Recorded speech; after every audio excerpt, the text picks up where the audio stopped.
مجھے ایک بات یاد آتی ہے سر رحمۃ اللہ تعالیٰ علیہ، آپ کے سامنے کوئی صاحب تقریر کر رہے تھے یہ زمین سب کی ہے، ان کی بھی ہے، ان کی بھی ہے، ان کی بھی ہے. آپ نے کہا چپ رہو، زمین اللہ کی ہے اور صرف اللہ کا نام ہو. یہ سب کی ہمت نہیں بولنے کی. زمین اللہ کی ہے اور اللہ ہی کا یہاں پر اللہ ہی کی بولی بولی جائے، اسی کے لیے زیب دیتا ہے.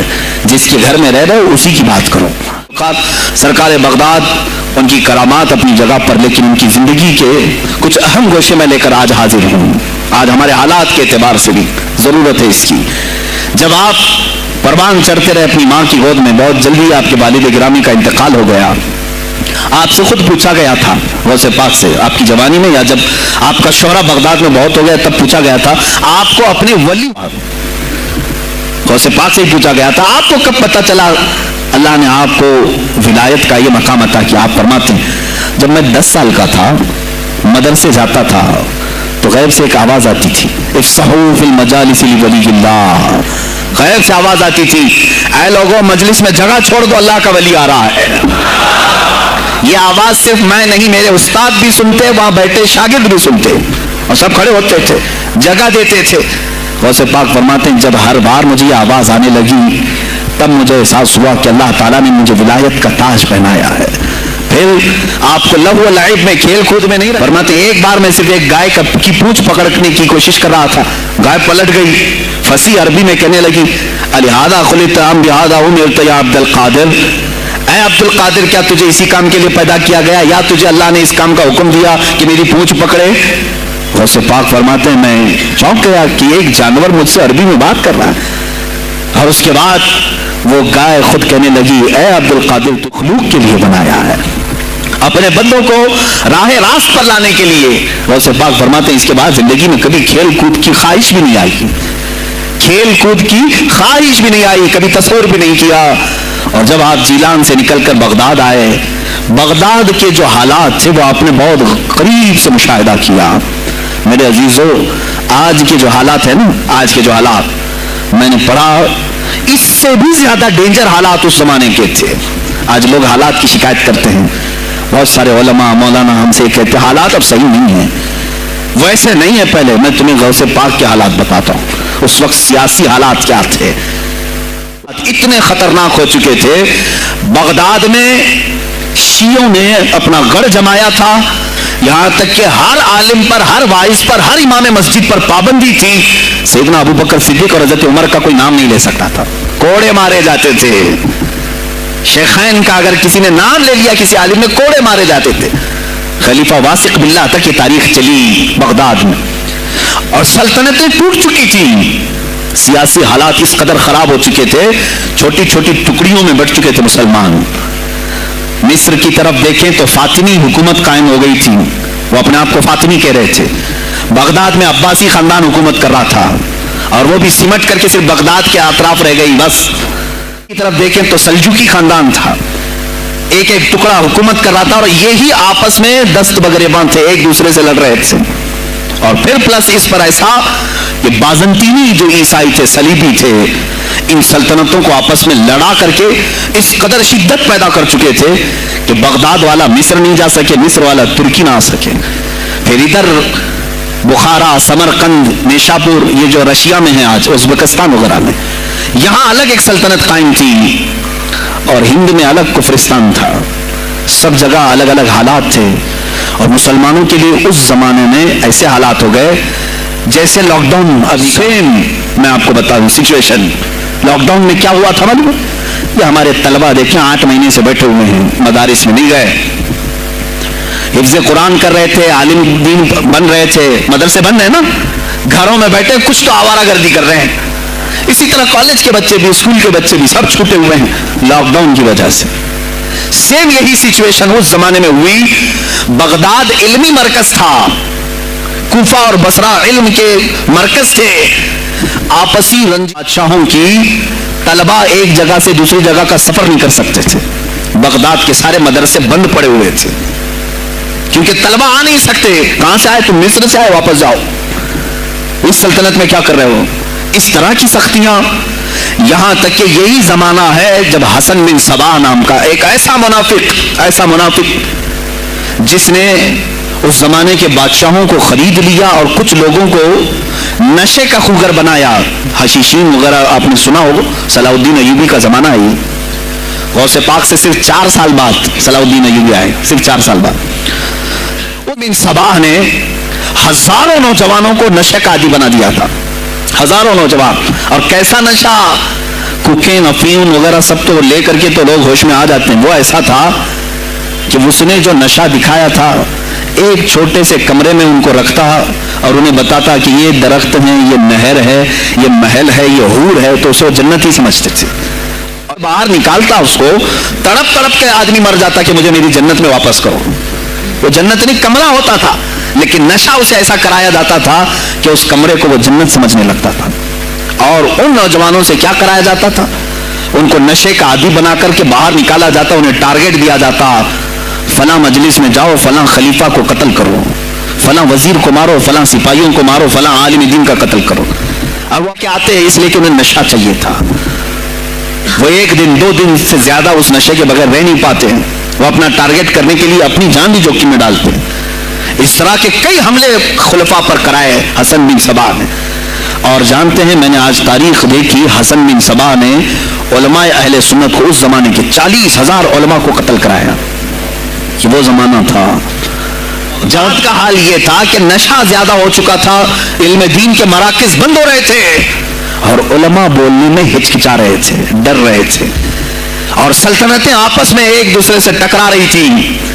جو خلیفہ بیٹھتا, نہایت عیاش قسم کا خلیفہ آتا تھا.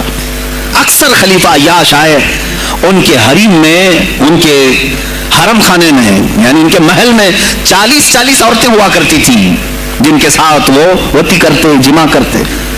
جبکہ مسلمان خلیفہ ایک بادشاہ کے لیے چاہے کوئی بھی ہو 4 سے زیادہ کی اجازت ہے, 40 کنیزاؤں کے ساتھ وہ زندگی گزار رہے ہوتے. اس میں عیسائی بھی ہوتی, یہودی بھی ہوتی, سب قسم کی ہوتی. یہ خلفاء کا حال تھا. تم کیا کہہ رہے ہو ہمارے زمانے کو؟ ارے حالات برے ہیں, حالات برے ہیں. ابھی اور میں بتاؤں کتنے برے حالات اس زمانے میں تھے. علماء کو کوڑے مارے جاتے تھے اگر بولے. ارے شیخین کا نام لینے پر پابندی بغداد میں لگ گئی ہو, اس سے بڑا اور ظلم کیا ہو سکتا ہے؟ سیدنا ابو بکر صدیق حضرت عمر کا نام لینے پر کوڑے مارنے لگائے جاتے. شہنشاہ بغداد سیدنا عبد القادر جیلانی بغداد آئے ہیں جب آپ کی عمر صرف 18 سال کی تھی. 18 سال کی جوانی میں آپ نے ملاحظہ کیا, حالات کو دیکھا, تعلیم حاصل کی بڑے بڑے اساتذہ سے. آپ کے اساتذہ فقہ میں الگ ہیں, حدیث میں الگ ہیں, تفسیر میں الگ ہیں, علم کلام میں, فنون پہ آپ نے مہارت حاصل کی. اس کے بعد حالات دیکھ کر کے آپ نے کیا کہا, یہ اب یہاں سے میں ہر ایک عالم دین کے لیے بشمول من میرے لیے نصیحت سمجھتا ہوں, غور سے سن لیں. غوث پاک رضی اللہ تعالیٰ عنہ کی زندگی میں ایک موڑ ایسا آیا, اور شاید میں نے بھی کبھی کئی مرتبہ اس طرح سوچا ہے, میں کمپیئر نہیں کر رہا ہوں, لیکن سنیں, حالات کو دیکھ کر کے غوث پاک نے جنگل کا رخ اختیار کر لیا. کیا لینا دینا ہے اس دنیا سے؟ آپ خود فرماتے ہیں کہ میرے دل میں یہ ارادہ تھا, نہ